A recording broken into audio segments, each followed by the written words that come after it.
Hello and welcome to Sports Fan Entertainment. 32 teams, 32 days, and today we're talking about the Kansas City Chiefs, who were oh so close to making the Super Bowl last season. Can they get it done this season? Let's talk about those Chiefs in this video today. So let's begin by talking about their strengths. And I usually go position by position, but today we're just gonna call it offense. Their offense is a strength in Kansas City. I don't want to just say quarterback or wide receivers. This is just their offense. Their offense is legit. It's great. It's insane. It's fantastic. It's sensational. It's incredible. And it's headed by Patrick Mahomes at the quarterback position. 50 passing touchdowns last season to 12 interceptions. He was absolutely insane, and we expect similar this upcoming season. Now, we're going to get to my stat projections in a moment. I'm not going to project that much, but for you to burst onto the scene in the NFL putting up those kind of numbers, you gotta love it. He's a humble kid. He works hard. He continues to work hard. Even got his body into better shape. Can't wait to see Patrick Mahomes this upcoming season. Tyreek Hill, no matter what you think of him, he got off scot-free. He's going to be back at the wide receiver position, although they may trade him after the season, which we'll get into in a moment. He's on the roster now. Sammy Watkins, can he stay on the field? That remains to be seen. Had his problems with that last season, but he's an incredible talent. DeMarcus Robinson, he looks to take a bigger role in this offense. And they also drafted Mecole Hardman at the wide receiver position out of Georgia. And with Patrick Mahomes at the helm, it's not that hard to catch passes, so Hardman should get himself involved. Travis Kelce at the tight end position, the best tight end in the NFL right now, in my humble estimation, especially with Gronk out of the picture. The running back position is interesting, but we'll get into that in a moment. We look at the weaknesses, though, for this football team, and we have to look at some positions very critically. We begin with the linebackers, who stink. I'm not a fan of the linebackers in Kansas City. Their play last year was absolutely awful. Now they're moving to a 4-3 defense, so hopefully that changes things. Now Anthony Hitchens was particularly awful last season, but he's a guy that's familiar with the 4-3 scheme, has played much better in a 4-3 scheme, so I'm cautiously optimistic about his prospects this upcoming year, but he definitely stunk last season. Reggie Ragland, I'm over it. You know, we expected this guy to be a big-time linebacker coming out of Alabama a number of years ago, coming into the NFL. Just has not really lived up to the hype. He's okay at best, but that's it. You look at, though, adding Darren Lee, formerly of the New York Jets. Now, this is interesting. A guy that had a great week one last year against the Detroit Lions, coming down with a couple interceptions, had a great game. And really, I thought had a decent year for them, you know, but they traded him away, which means they really didn't have much faith in him moving forward. Will he be able to solidify a nice starting role for this team? We'll see. I am optimistic, though, because I liked him coming out of Ohio State, I want to say in the 2016 or 2015 NFL draft. So, you know, there are some things to like here, but it was just so awful last season. I thought the Chiefs had the worst linebacker play in the league, and it showed in why their defense was so awful. You also look at the cornerbacks. Okay, they also are not very good. Now, I'll say that they're better, but only slightly, and that's because we do have Kendall Fuller, okay? And this was actually one of the more unheralded trades in the NFL the past number of years, but how about the Chiefs trading and betting on Kendall Fuller? They received him from the Washington Redskins, and he's a guy that's come in, and he's been a very good number one cornerback for them. Now, I'm not going to say he can really consistently cover number one wide receivers, especially the top end wide receivers in this league, but he's definitely been all right. Now, outside of him, we got problems, okay? We're betting on Bashaud Breeland. Okay, now this is a Washington Redskin reject. Okay, a guy that never was able to stay on the field for them, had his problems last season staying on the field, and now we hope to get more out of him than we've seen. We'll have to see about that. And then that's about it. And then how about letting go of Steven Nelson? This is gonna hurt. I think Steven Nelson came down with 4 interceptions last year, and although the Chiefs were horrible in terms of stopping teams from moving the football down the field, they were able to get turnovers, and Steven Nelson was a big part of that, and now he's out of the fold. This cornerback depth chart out of those top 2 looks really bad. Neither of those top 2 are not great. So the cornerbacks definitely a weakness in Kansas City. Look at the X factor for this Kansas City Chiefs team, and you have to look at the running back position to me, in Damian Williams and Carlos Hyde. Now, I'm over Carlos Hyde. You know, I was never on Carlos Hyde. I never liked him coming out of Ohio State.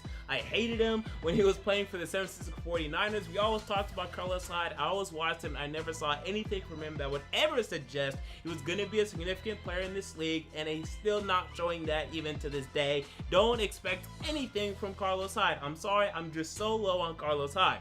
But Damian Williams, okay, was it fool's gold? He produced very well in the stead of Kareem Hunt last season. Can he continue to do that over a 16-game schedule? Can he be that guy? This guy was so mediocre, so forgettable, such a fringe NFL player. Forget about starter. Such a fringe NFL player for the Miami Dolphins during his stint there, and then last season he looks like a starting running back. I think a lot of that is due to the fact because teams put so much pressure on just trying to stop the Kansas City Chiefs passing game. So, that's not going anywhere, hopefully. So he should continue to have success. But if he truly, can show that he's an impact player, a significant player, a player that really needs to be game planned for, then the Chiefs could be even more dangerous than they were last season offensively, and that's saying something, but that's also going to be very difficult to do. With that, so we move on to my stat projections for the Kansas City Chiefs, and we begin with quarterback Patrick Mahomes. Now, I'm going to let Chiefs fans do their crazy stat projections. I'm going to bring things down for Patrick Mahomes. It's just what's going to happen, okay? After looking at years of Peyton Manning's, statistical years and Aaron Rodgers' statistical years, even though these are quarterbacks, so they're very capable of throwing for over 45 passing touchdowns the year after, they always go down back to reality. And their reality is a very good reality. And I expect the same thing for Patrick Mahomes. And those are high and great names I just compared him to. So 4,600 passing yards, 39 passing touchdowns, 13 interceptions, a 103 pass rating. So no, he's not going to break the 55 passing touchdown mark, and I don't even have him breaking 40. Now he definitely could, don't get me wrong, I have him at 39. That's only a couple of steps away. But I just think this is more realistic, and this is still great because I'm pretty sure 39 passing touchdowns was good for a second last season in the NFL. I believe Andrew Luck had that number, so this will be just fine for Patrick Mahomes, but he's going to have to take a step back, and I just think the Chiefs won't care as much to have those 6 passing touchdown games that he had last year. I think he only had 1, but still, they're not going to really care to have that type of game this upcoming season, so he'll come down to 39 passing touchdowns. Running back Damian Williams. Okay, I've struggled with this because, again, I'm not really sure how to evaluate him, but again, I'm just not that impressed with him. I think a lot of what he does is because the passing offense for the Chiefs was so incredible last season. I think it's going to take a little bit of a step back, and so will he. 170 carries, 800 rushing yards, 6 touchdowns. I wouldn't draft him in fantasy leagues. I just wouldn't, unless we're just talking about filling out your bench. But if you think he's going to be a running back 2 for you, I just don't see it. I think Carlos Hyde will get involved. I don't think he's going to do much, but I think he will get involved. And I just will not put much preference in Damian Williams. Wide receiver Tyreek Hill, though, 80 catches, 1,400 receiving yards, and 11 touchdowns. More of the same. He could actually do a little more than this, but I think Sammy Watkins will do more than 500 receiving yards. I expect him to at least come down with 700-800. Jesus, the talent is too high, especially with Patrick Mahomes at the helm. And that will slightly take away from Tyreek Hill. And I like Mecole Hardman again out of Georgia, who will definitely get himself involved.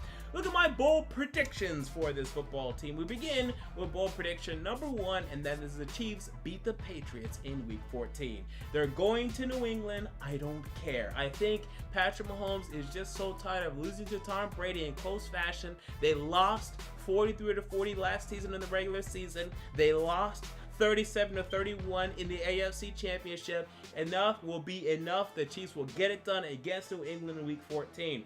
Bold prediction number 2. This is actually for after the season, but I wanted to include it. I do think the Chiefs will trade Tyreek Hill after the season. I think even for them, okay, even for Andy Reid and company, it's just become too much. And, they were able to cut ties with Kareem Hunt. I expect them to do the same thing here, but they won't release him. They're going to trade him, and we'll see who takes him. I'm sure there will be a team like the New York Jets that will accept your call. And then bold prediction number 3. Playoff contention for the Chiefs will come down to Week 17. I think they're going to need to strive and claw to get into the playoffs this year, even with beating the New England Patriots this season. I think the AFC West will be tougher. I think each team will be better, and the Chargers will remain the same. And I think your schedule is a bit more difficult than it was last season. As a result, playoff contention will come down to Week 17. And again, I said playoffs. I didn't say AFC number 1 seed. I didn't say AFC West. I said playoff contention will come down to week 17. So with that said, let's get into my win-loss projections for the Kansas City Chiefs. So best case scenario, 13-3. I think you have to go that high when you're talking about a team with Patrick Mahomes, a former MVP on it, a team that has the great offense, the really all-time type of offense that we're seeing in Kansas City right now. You have to give them that high of a mark, but it's not 14-2, it's not 15-1, it's not 16-0, because the defense stinks. And it stunk last season. It's going to happen more in this upcoming season to me. I think it's going to be worse. Justin Houston and Steven Nelson were guys that were able to, have big plays for this team. Justin Houston came down with 9 sacks. He was not replaced. D Ford was replaced with Frank Clark.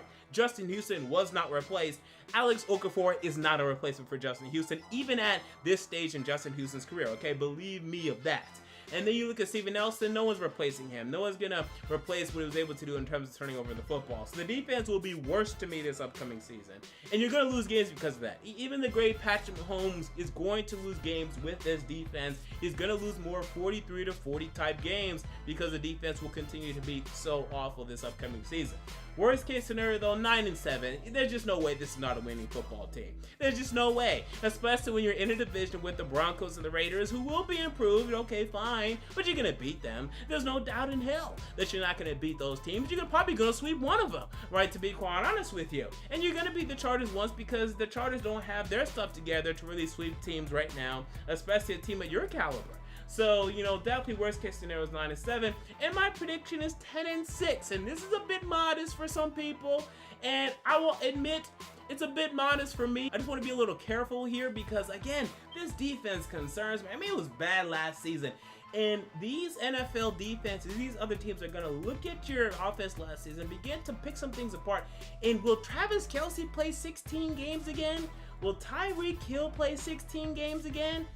I don't know. I don't bet on injuries when I do this, but I'm telling you, betting on, again, Mahomes, Kelce, and Hill to be as healthy as they were last season and to, definitively reach 12 games, I can't bet on it, not even 11 games. So 10-6 to me is a safe prediction for the Chiefs, but I will say that you guys will definitely make the playoffs. So with that said, those are my thoughts on the Kansas City Chiefs. What are your thoughts? Comment down below. I want to know. If you enjoyed the video, make sure to like, comment, and most importantly, to subscribe. And until next time, this has been MJ of Sports Fan Entertainment, and I'm out. See you all later.